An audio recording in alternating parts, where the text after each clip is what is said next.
સ્વાધ્યાય 7.2 દાખલા નંબર 4 આનંદ સ્ટોરમાં ₹600 ની સાપેલી કિંમતનો બાબાછૂટ વળતર કાપીને ₹480 માં વેચાણથી મળે છે તો વળતરના ટકા શોધો। હવે સાપેલી કિંમત કેટલી છે? ₹600 અને વેચાણ કિંમત કેટલી છે? 480। તો વળતર આપણે ટકામાં મેળવવાનું। તો આપણે વળતર કેટલા રૂપિયા મળે છે એ પહેલા આપણે જોઈશું। તો વળતર બરાબર સાપેલી કિંમત માઇનસ શું થશે? વેચાણ કિંમત। તો સાપેલી કિંમત કેટલી છે આપણી? ₹600। વેચાણ કિંમત કેટલી છે? 480। તો વળતર આપણે કેટલું રૂપિયા મળશે? ₹120 શું મળશે? વળતર। હવે વળતરને આપણે ટકાવારી મેળવશે તો વળતરની ટકાવારી બરાબર વળતર રૂપિયામાં છેદમાં શું આવશે? સાપેલી કિંમત ગુણ્યા શું આવશે? 100 આવશે। હવે વળતર કેટલું હતું આપણું? ₹120। સાપેલી કિંમત કેટલી છે? 600 ગુણ્યા શું કરશું આપણે? 100 ટકાવારી મેળવવાની છે।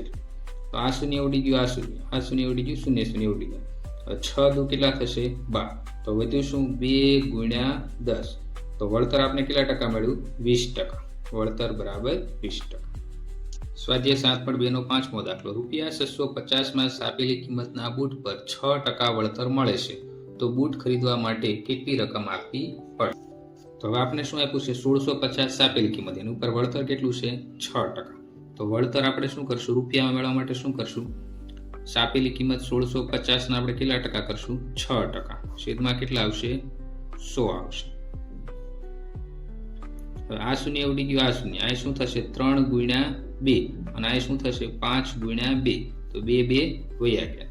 હવે આપણી પાસે કેટલા વધ્યા? 165। તો શું થશે? 33 ગુણ્યા 5 બરાબર 165। તો 5 5 વયા ગયા। તો વધ્યું શું આપણી પાસે? 33 તેરી। તો 33 તેરી કેટલા થશે? 99। તો વળતર આપણે કેટલા રૂપિયા મળ્યું છે? 99। તો હવે આપણે શું કરશું? વેચાણ કિંમત બરાબર સાપેલી કિંમત માઇનસ શું થશે? વળતર।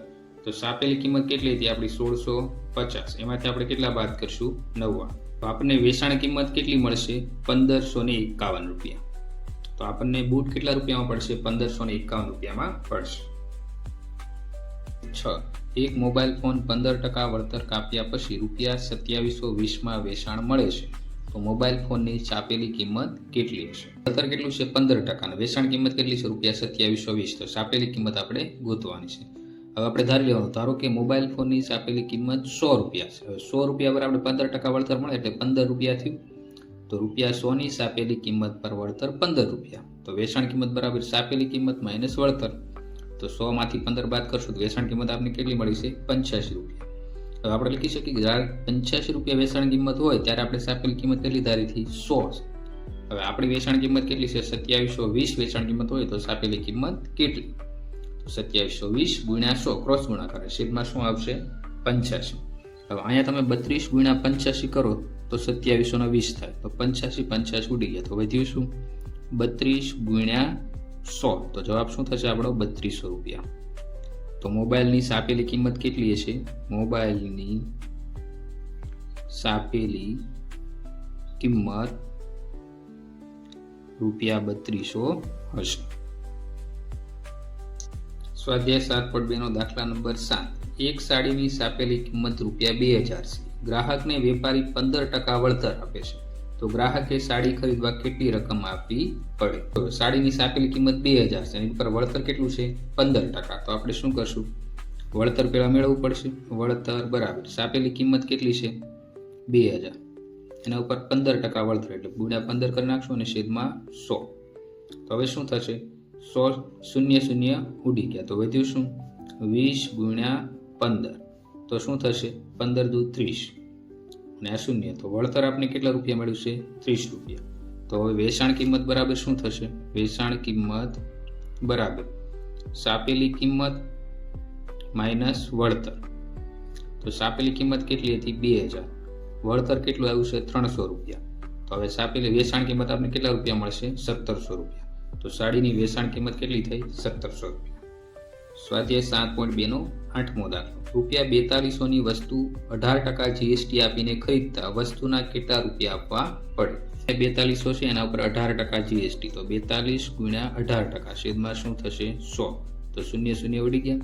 તો વધ્યું શું 42 ગુણ્યા 18. તો એ કરશો તમને કેટલા મળશે 756 રૂપિયા. તો આ શું થઈ ગયું જીએસટી ની રકમ, જીએસટી રકમ.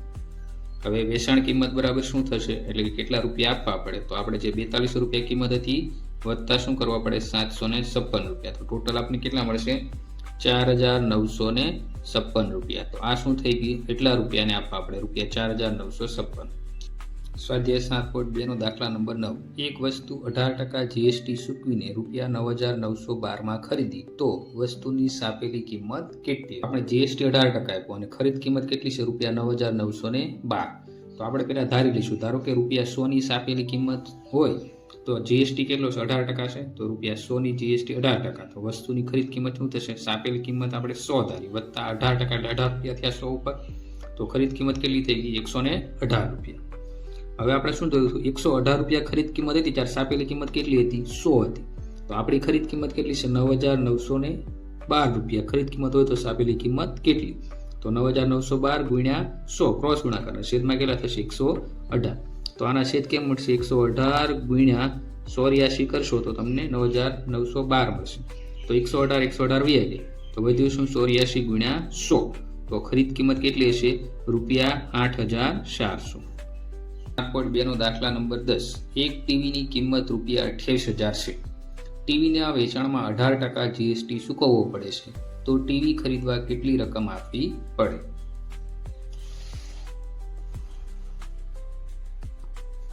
હવે જો ટીવીની કિંમત કેટલી છે 28000, એની ઉપર જીએસટી કેટલો છે 18%.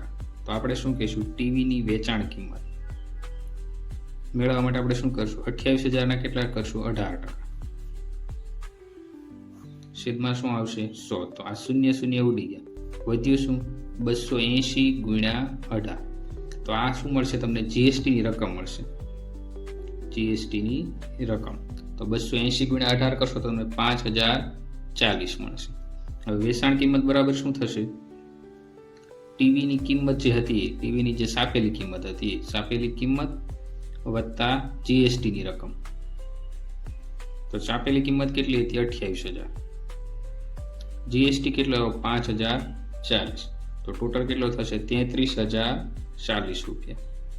તો વેચાણ કિંમત તમને કેટલી મળી છે રૂપિયા ટીવીની વેચાણ કિંમત 33040.